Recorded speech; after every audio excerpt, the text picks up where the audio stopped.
saudara pemirsa, sebelum saya menyampaikan firman Tuhan untuk saudara sekalian, saya akan menyanyikan sebuah pujian kiranya menjadi berkat bagi kita. Jalan Salib.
Salam saudara pemirsa, selamat berjumpa kembali dengan kami dalam program Berita Pengharapan. Saudara pemirsa, kita harus belajar bahwa kalau Tuhan belum memberikan kepada kita waktu untuk mengalami sesuatu, maka kita tidak mungkin mengalami sesuatu yang buruk dalam hidup kita. Semuanya bergantung kepada Tuhan, bagaimana Dia menentukan waktu yang baik atau waktu yang tidak baik untuk kita. Mari kita berdoa sebelum kita lebih jauh mendengarkan firman Tuhan ini. Bapa, dalam nama Yesus, terima kasih banyak Tuhan untuk firman Tuhan yang ajaib dan luar biasa kami dengar sebentar. Buka mata rohani kami untuk melihat keajaiban firman Tuhan dan mengerti sesuatu tentang waktu Tuhan. Terima kasih Bapa di surga. Dalam nama Yesus kami berdoa. Haleluya. Amin. Saudara pemirsa, mari kita membaca Alkitab kita dari Perjanjian Baru, Injil Lukas. Injil Lukas pasalnya yang keempat ayat 28 sampai 30. Demikian bunyi firman Tuhan. Mendengar itu sangat marahlah semua orang yang di dalam rumah ibadat itu. Mereka bangun lalu menghalau Yesus keluar kota dan membawa dia ke tebing gunung tempat kota itu terletak untuk melemparkan dia dari tebing itu. Tapi ia berjalan lewat dari tengah-tengah mereka lalu pergi. Saudara pemirsa, ini peristiwa di mana Yesus menyampaikan firman Tuhan mengutip dari kitab Nabi Yesaya. Nanti kita bisa lihat ayat-ayat sebelumnya. Dan kemudian terjadilah saudara sekalian, di mana sesudah Yesus membaca ayat firman Tuhan itu, dia menjelaskan Jadilah apa yang dikatakan, dinubuatkan dalam firman Tuhan ini ketika kamu mendengarnya. Maksudnya ialah dia mau mengatakan bahwa sebenarnya sayalah Mesias yang diutus oleh Tuhan, yang diurapi oleh Roh Kudus untuk menyampaikan kabar baik kepada orang, kepada umat manusia. Tapi mereka tidak bisa terima. Sesudah terjadi kericuhan yang pro dan kontra dalam rumah ibadat itu, kemudian mereka menggiring Yesus, membawa dia ke tepi gunung, ke pinggir jurang, dan mau menjatuhkan dia di sana. Tapi ketika Yesus balik kanan lewat di antara mereka, kayaknya seperti semua jadi kaku. Mengapa demikian? Karena belum waktunya. Dan kita tidak membaca dalam Alkitab, dalam nubuatan, misalnya Yesaya 52-53 tentang nubuat tentang penderitaan juru selamat itu. Kita tidak mendengar bahwa dia mati nanti sebagai juru selamat, mati dijatuhkan dari gunung kepada jurang. Jadi semuanya itu, saudara sekalian, harus sesuai betul dengan nubuat firman Tuhan tentang Yesus. Saya ingin baca untuk saudara-saudara sekalian. Ini ayat yang luar biasa. Saya sendiri sangat kagum dengan ayat firman Tuhan ini. Yesaya pasal 53. Yesaya 53.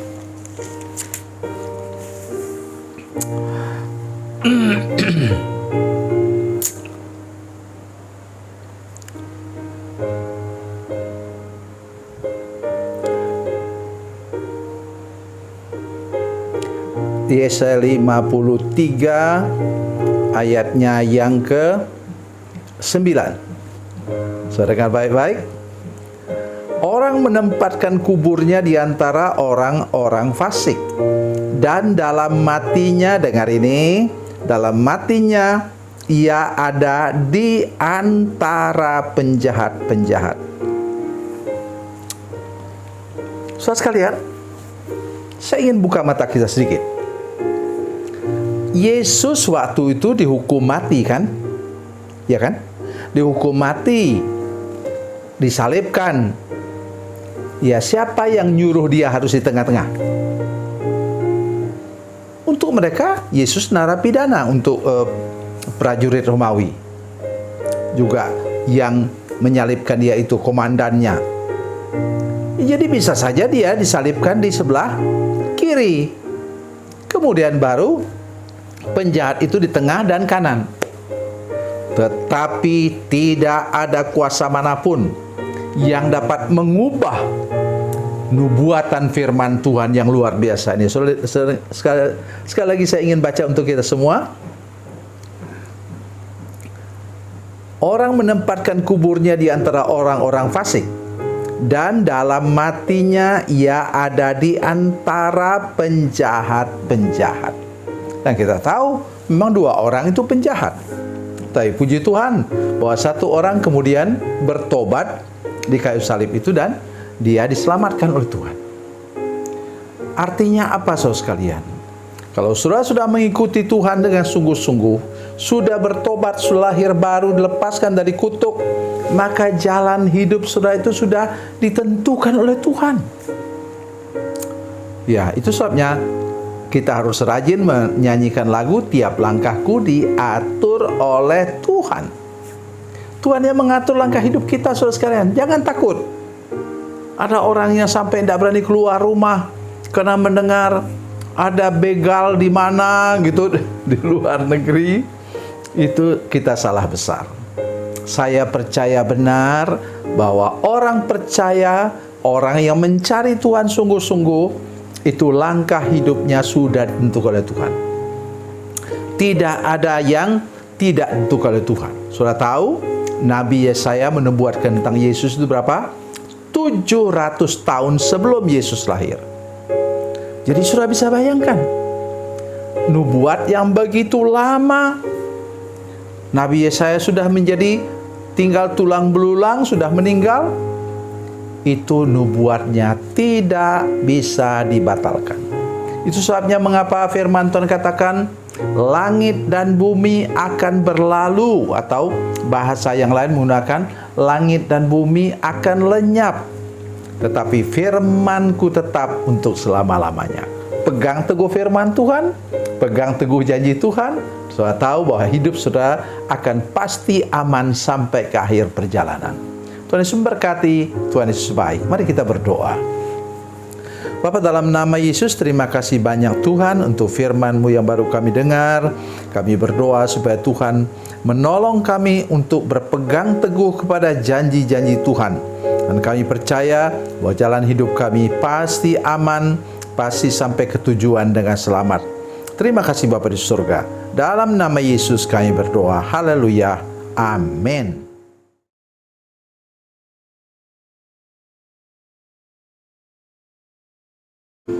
Salam saudara pemirsa, mengakhiri program ini saya mohon kepada saudara-saudara pemirsa sekalian untuk bila saudara menyaksikan program ini melalui channel YouTube, maka tekan subscribe dan bunyikan lonceng. Dan bila saudara menyaksikan program ini melalui channel Facebook, maka tolong saudara-saudara sekalian tekan like dan juga komen. Dan demikian pula bila sudah menyaksikan program Makanan Bergizi hari ini yang tertulis, maka tekan yang sama juga, tekan like dan tekan komen. Dan tolong saudara-saudara sekalian untuk membagikan program ini, share program ini di channel saudara-saudara sekalian, supaya lebih banyak lagi orang diberkati melalui program ini. Tuhan Yesus memberkati, Tuhan Yesus baik.